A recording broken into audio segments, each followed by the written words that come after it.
alguns achados principais por imagem, tá? Na verdade, são duas aulas sobre pâncreas. Bem, falando então sobre a glândula, o pâncreas é a segunda maior glândula exócrina, né? A segunda maior glândula com função exócrina e endócrina. Ela tem algumas características anatômicas importantes, uma delas é a localização retroperitoneal e a relação dela no retroperitônio com as estruturas circunjacentes. Então, o pâncreas ele está localizado no espaço pararrenal anterior, que é o compartimento mais anterior, vamos dizer assim, do retroperitônio. Guarda íntima relação com o colo descendente, que é outra estrutura que também está localizada no espaço pararrenal anterior, e ela é separada pela fáscia perirenal posterior do compartimento perirenal, que é outro compartimento retroperitoneal, onde estão localizados os rins, a aorta abdominal, a veia cava inferior, e na verdade ele é um compartimento único, tá? Tem comunicação aí, no caso, entre o lado direito e o lado esquerdo. Muito bem.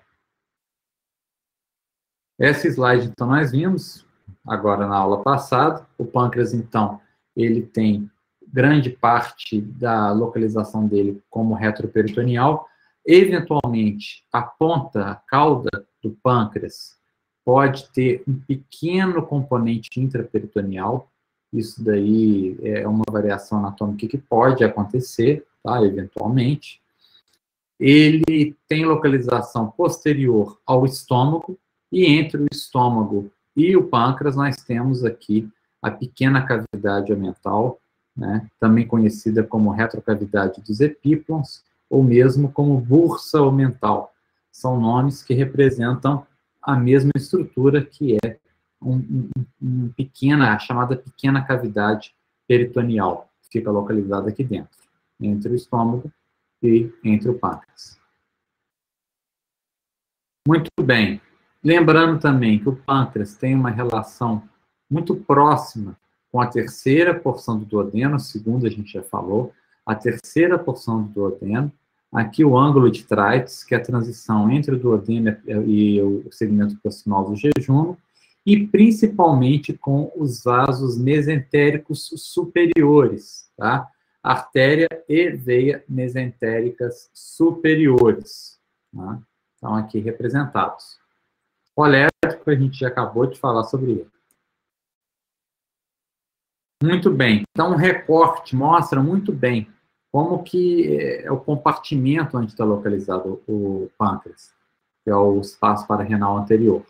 Tem relação aqui com todo o duodeno, tem relação com os vasos mesentéricos superiores, localização posterior ao estômago, que aqui foi retirado, rebatido. E, além disso, vocês vão ver uma imagem aqui, ó, né? Como se fosse aqui retirado uma estrutura, que, na verdade, isso aqui nada mais é do que a raiz do mesentério. Então, a raiz do mesentério, ela está praticamente em contato com toda a porção, o aspecto anterior do pâncreas. Então, é fácil de entender como que uma neoplasia pancreática, facilmente ela pode disseminar para a raiz do mesentério, né, para o colo transverso, para o mesocolo transverso e por aí vai. Então, conhecendo as relações anatômicas, fica fácil entender a disseminação oncológica.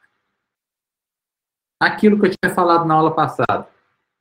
O pâncreas é formado de duas estruturas embriológicas distintas, o pâncreas ventral e o pâncreas dorsal.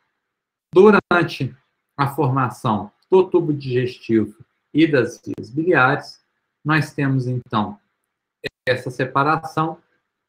Depois, existe uma rotação, tá? Essa rotação, ela acontece, então, no sentido horário de quem está olhando de cima para baixo, e a via biliar e o hepatocolédrico passa por trás, então, do tubo digestivo primitivo, para se fundir com o pâncreas dorsal e formar o pâncreas adulto. Então, eu tenho pâncreas dorsal, eu tenho pâncreas ventral, o pâncreas dorsal, então, se une ao pâncreas ventral, e o terço distal do ducto pancreático do pâncreas dorsal é, então, reabsorvido, eliminado, para formar o ducto pancreático principal. Se isso não acontece, nós temos o ducto pancreático acessório, que é o ducto de Santorini. Feito? Muito bem. Então, aqui estão as partes de cada parte do pâncreas, né? Relação anatômica, as características, isso aqui vocês podem avaliar depois com calma. Como que eu avalio o pâncreas por imagem? Raio-X serve para quê? Praticamente para nada. Exceto em circunstâncias muito especiais, tá? Então, antigamente você fazia alguns exames contrastados, que ainda existem, mas eles são feitos hoje em situações muito específicas, né? Ah, eu quero estudar um trajeto fistuloso, eu quero estudar um extravasamento por uma fístula, papapá. Aí você faz o exame contrastado, faz até o estudo contrastado pela tomografia, você tem uma série de alternativas. Mas não é o volume de exame que era feito no passado. Basicamente, então, o pâncreas antigamente era avaliado como? Acompanhando o duodeno. Se eu tinha uma situação que o duodeno estava desviado, provavelmente existia uma massa na cabeça do pâncreas. Isso é para mostrar para vocês como que era difícil, né? Não é hoje a facilidade que você tem de fazer uma tomografia hoje, multi-slice, né? No equipamento moderno, uma ressonância magnética, você consegue caracterizar bem, até mesmo um ultrassom endoscópico, né? Então, assim, hoje você avalia o pâncreas muito bem. Cada dia melhor. Antigamente, eu tinha que desconfiar que aqui tinha uma lesão expansiva, porque o arco do duodeno estava maior. Então, isso aqui também era chamado até sinal do 3 invertido. É um sinal radiológico, né? Que é isso aqui. Então, assim, são sinais radiológicos clássicos que foram importantes durante décadas e décadas, praticamente quase um século, de um sinal radiológico que era útil, né? E com o tempo, felizmente, isso foi superado por outras tecnologias. Bom, então aqui, ó, uma outra colange mostrando a via biliar. E a radiologia convencional, então, tem pouco a acrescentar. O ultrassom já é utilizado há muito tempo, aqui, ó, 1987. Você imagina? Já tinha ultrassons. Isso aqui eu peguei do arquivo, tá? Lá do Hospital Felício Roxo. Eles me cederam essa imagem aí para mostrar um exame que foi feito em 1987, né? Os primórdios da ultrassonografia. E, com o tempo, a caracterização do pâncreas foi só melhorando. Essa é uma imagem no equipamento que já tem uns 15 anos, né? E eu já faço hoje exame no equipamento que tem uma caracterização do pâncreas bem melhor do que isso aqui que vocês estão vendo. Então, assim, é a tecnologia, é a evolução, né? A gente sempre tem que se manter. Nossa obrigação é se manter atualizado e tentar passar o máximo de segurança e de tecnologia para os nossos pacientes, né? Sem esquecer, obviamente, o essencial na medicina, que é a relação médico-paciente. Isso daí é insubstituível, qualquer outra tecnologia. Muito bem. Então, a relação anatômica do pâncreas com a veia cava, com a veia cava inferior, com a veia porta, aqui a veia esplênica passando, né, a aorta, a artéria mesentérica superior, olha só a relação dela com o pâncreas. Tudo isso eu consigo ver muito bem pelo ultrassom. Então, o ultrassom foi o primeiro grande salto no estudo do pâncreas. Tem algumas limitações. O segmento mais difícil de se avaliar pelo ultrassom é a cauda do pâncreas, tá?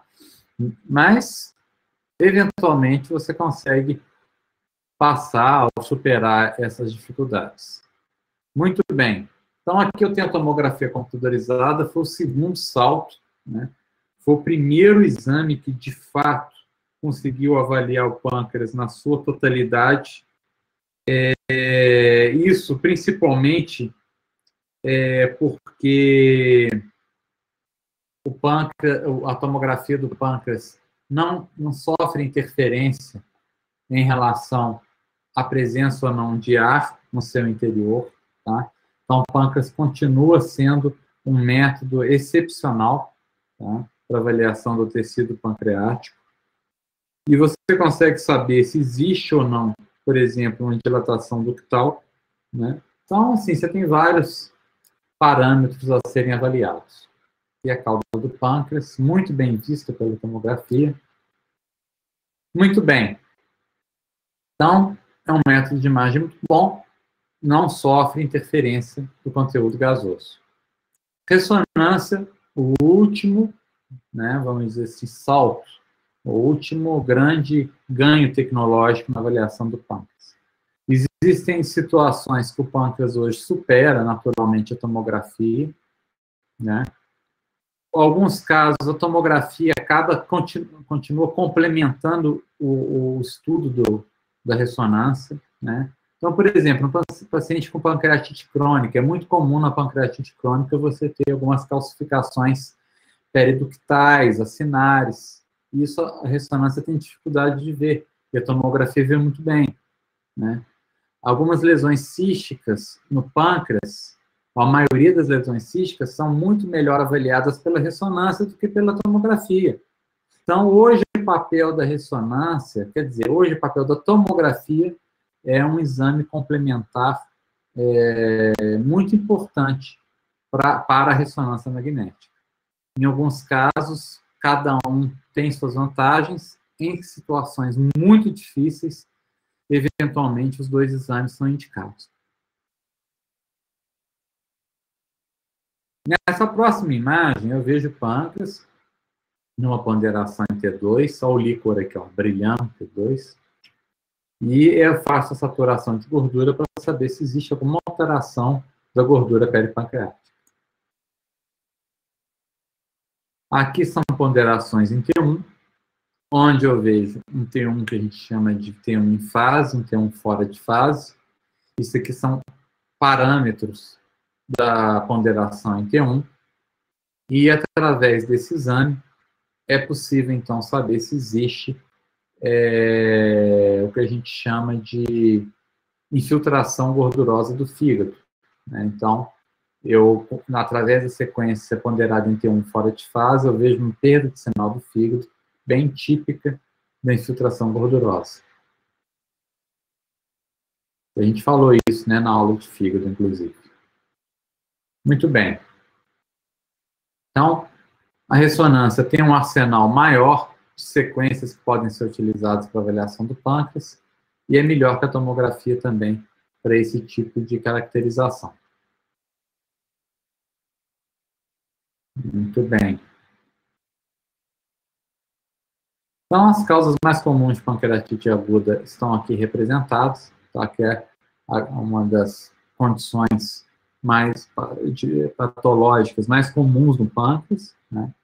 Quando a gente fala, então, sobre pancreatite aguda, nós temos duas condições extremamente comuns, que é o etilismo e a colitismo, e outras situações que, em alguns casos, são bem difíceis, né, de serem investigadas.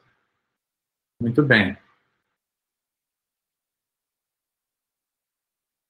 Quando nós falamos, então, de pancreatite aguda, nós temos que ter em mente duas situações clínicas completamente distintas, né? A grande dificuldade, o grande desafio no paciente com pancreatite aguda é você conseguir fazer distinção do paciente com a forma aguda intersticial, que é uma forma leve e que a mortalidade é baixíssima, da forma grave, onde eu tenho mortalidade de até 1/4 dos pacientes, quase. E um percentual de contaminação muito alto. Então, assim, quanto mais rápido eu conseguir separar, descobrir se esse paciente tem essa forma ou essa forma, melhor o prognóstico, menor a mortalidade. Tá? E, infelizmente, eu não tenho um parâmetro clínico laboratorial que consegue separar essas duas formas com segurança. Então, essa diferenciação praticamente ela é dependente do estudo por imagem. E é por esse motivo que o estudo por imagem tem que ser muito bem feito. Mas temos aí alguns sinais e sintomas clínicos clássicos. Entre eles aí, sinal de Cullen, sinal de Grey-Turner, sinal de Fox, né, que a gente vai ver aí. Então, sinal de Cullen, que é a hemorragia aí, né, a equimose periumbilical. Nós temos o sinal de Cullen, né, outra vez aí, uma outra forma. O sinal de Grey-Turner, que é esse hematoma, essa equimose no flanco. O problema desse sinal de Fox na região inguinal, o problema desses sinais é que eles são muito raros. Então, assim, eles têm uma sensibilidade até relativamente alta, mas uma especificidade muito, muito baixa, né? Porque dificilmente aí você encontra esses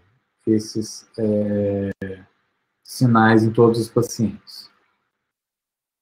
Muito bem, então nós temos aí uma classificação que foi primeiramente proposta em 1991, ela foi revista em 2012 e teve uma outra atualização mais recente, com algumas pequenas alterações, principalmente dando maior ênfase à ressonância magnética. Então, quando tem um paciente com pancreatite que tem uma coleção peripancreática, essa coleção pode ter duas naturezas. A primeira é uma coleção peripancreática aguda, que é quase que um transudato ou um exudato bem discreto, né? Essa coleção peripancreática aguda, ela ocorre nas primeiras 4 semanas após a pancreatite aguda, e com o tempo ela vai se organizar formando o pseudocisto pancreático, tá? Então, nessa coleção peripancreática aguda, ela praticamente não tem necrose, né? Não tem morte celular, não tem, vamos dizer assim, digestão do tecido pancreático, tá? Então, a evolução é para o pseudocisto e, via de regra, tem uma evolução muito boa.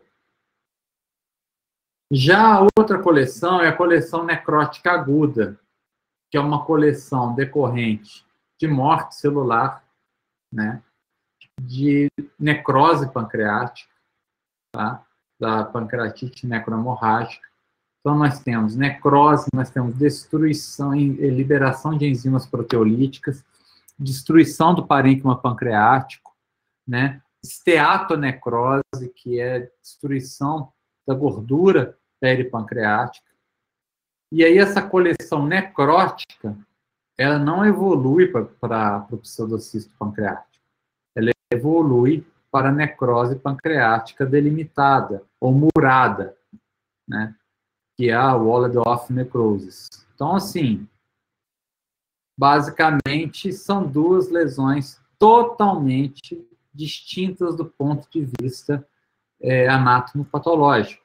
O grande problema é que o aspecto das duas é praticamente idêntico no ultrassom, é idêntico na tomografia, e é só a ressonância magnética que consegue separar, então, essas duas lesões, que é o pseudocisto pancreático da necrose pancreática delimitada. Muito bem, então vamos ver isso. Então, eu tenho líquido, quando é pancreatite intersticial, evolui para o pseudocisto.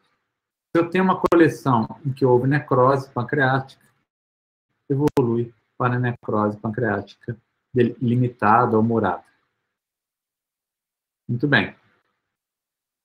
Então, na pancreatite aguda, eu tenho, do ponto de vista de imagem, a forma edematosa necrotizante. Do ponto de vista temporal, eu tenho a pancreatite aguda precoce e a tardia, precoce é na primeira semana. E do ponto de vista clínico, eu tenho a pancreatite aguda com pequena repercussão, que não tem nenhuma falência de nenhum órgão, com envolvimento ou com repercussão moderada, onde eu tenho uma falência de algum órgão, né, que dura menos de 48 horas, e a pancreatite aguda severa, em que eu tenho falência de um ou mais órgãos com duração superior a 48 horas. Então, para cada situação, eu tenho um enfoque diferente em relação à avaliação da pancreatite aguda. Tá? Muito bem. Aqui está um resumo do que eu acabei de falar. Tá? A severidade clínica, nós temos vários parâmetros fisiológicos, e esses parâmetros fisiológicos dão origem a várias classificações.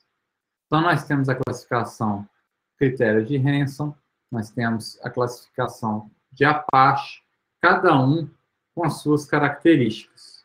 Né? Então, isso tudo depende muito do método em questão, né, em que ele está sendo utilizado. A classificação de Hansen é uma classificação bem antiga, e é utilizada ainda até os dias atuais, porque ela tem algumas vantagens, tá? Ela é um critério que é realizado durante, assim, com poucos parâmetros fisiológicos, você pode executar no intervalo de tempo relativamente curto, né? E tem uma acurácia razoável, né, de 70% a 80%. Então, basicamente, esses são os parâmetros que são utilizados no critério de Hansen, e de acordo com a pontuação, eu consigo avaliar a mortalidade. Ele é muito bom nos pacientes que têm as pontuações extremas, ou seja, de 1 até 3 pontos e maior do que 6. Agora, ele não é um método muito bom, não é uma avaliação muito boa naquele paciente intermediário, que acaba que a mortalidade fica meio perdida, né? A sua margem de erro é uma margem de erro muito grande. A classificação de Apache é muito boa, só que ela utiliza aí 12 parâmetros fisiológicos, isso é bem complexo, porque você já começa a precisar de mais informação para fazer a classificação. Tem uma sensibilidade que não é muito boa, tá? Principalmente nos pacientes com a forma grave. Então, essa aqui é a pontuação do Apache 2. Geralmente é feita no paciente que está em cuidados intensivos. Então, comparando aí o score de cada classificação e a mortalidade. Você vê que o Apache tem uma superioridade, só que ele é mais difícil de ser executado. Já os métodos de imagem, eu consigo avaliar basicamente tudo. Então, eu tenho o pâncreas com uma imagem cística na cauda, formação de um pseudocisto aí pancreático. Né? O paciente com pancreatite, eu vejo um pâncreas com tamanho aumentado, com uma densidade reduzida. Densidade não, com uma ecogenicidade reduzida. Então, aqui outro paciente com pancreatite aguda. Pâncreas escuro, né? Hipoecóico. Outra aqui com a formação já de um pseudocisto. Espera aí, que a imagem... Pronto. E a tomografia computadorizada, que até algum tempo era normal em até 1/3 dos casos. Hoje, os tomógrafos mais modernos, esse número já é felizmente menor, né? Mas você pode ter alguns casos com pancreatite aguda leve, edematosa, bem discreta, e ter um exame de imagem praticamente normal. Na maioria das vezes, mesmo a pancreatite aguda intersticial, eu vejo o envolvimento da gordura peripancreática. Isso me ajuda muito no diagnóstico. Né?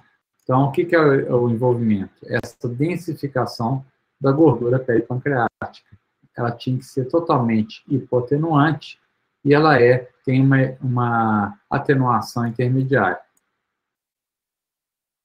Muito bem. Na pancreatite aguda necrotizante ou necrosante, você tem uma perda da viabilidade tecidual. Como é que eu vejo isso? Eu injeto contraste realça. Depois de um tempo, você tem, às vezes, um trombo, uma área de infarto, e aí você não tem mais realce, ou seja, necrose pancreática. Tá? Quando a necrose é pequena, via de regra, o paciente tem uma boa evolução. Se a área de necrose é muito grande, geralmente, dificilmente esses pacientes escapam, tá? Porque leva a uma cascata de eventos difícil de ser corrigida, vamos dizer assim. Então, aqui eu tenho um paciente com necrose pancreática, com formação de uma coleção necrótica aguda, que foi se organizando para formar a área de necrose murada, né, ou delimitada, que não tem nada a ver com pseudocisto pancreático. Muito bem. Então, aqui eu tenho um pseudocisto pancreático, pela tomografia, pela ressonância. Observe como que na ressonância a imagem tem um sinal bem uniforme no pseudocisto pancreático. Aqui eu tenho uma área de esteatonecrose, né, onde a imagem pela tomografia é muito parecida com a do pseudocisto, só que na ressonância o sinal é completamente diferente. Então, com isso, eu consigo fazer esse tipo de diferenciação. Aqui, então, pela tomografia, o pseudocisto e a área de esteatonecrose são semelhantes. Já na ressonância, o pseudocisto e a área de esteatonecrose são totalmente diferentes, então eu consigo separar o pseudocisto pancreático da área de necrose murada. Por isso que a ressonância acaba sendo superior vamos dizer assim, no acompanhamento desse tipo de paciente. Existe, então, uma classificação por imagem, que são os critérios de Baltazar. Necessariamente ele tem que ser feito depois de 48 horas do início da pancreatite, se possível depois de 72 horas, para ter tempo de ter definição da necrose pancreática. Eu vejo, então, faço uma pontuação de acordo com o grau de envolvimento do pâncreas, presença ou não de coleção, e através desse somatório eu consigo um score que me fala sobre o risco de mortalidade desse paciente e o risco de complicações. Tá? É um critério que é utilizado até os dias de hoje, né? É uma boa referência, vamos dizer assim, por imagem, e ele acaba sendo um parâmetro muito bom para acompanhamento desse tipo de paciente. Chega a ser, inclusive, superior a todos os parâmetros clínicos laboratoriais que nós falamos, para tentar diferenciar a forma aguda edematosa da forma grave, necromorrágica, nesses pacientes. Okay?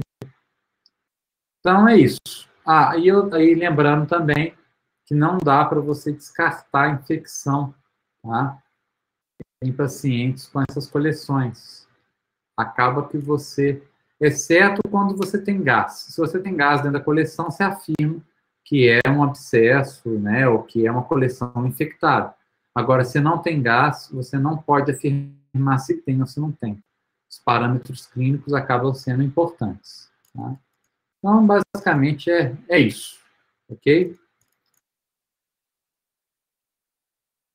Então tá, pessoal. Amanhã, então, nós continuamos, tá? A partir das 5h30 da tarde, com as outras aulas. Ok? Então, um abraço a todos e até amanhã. Eu que agradeço a vocês.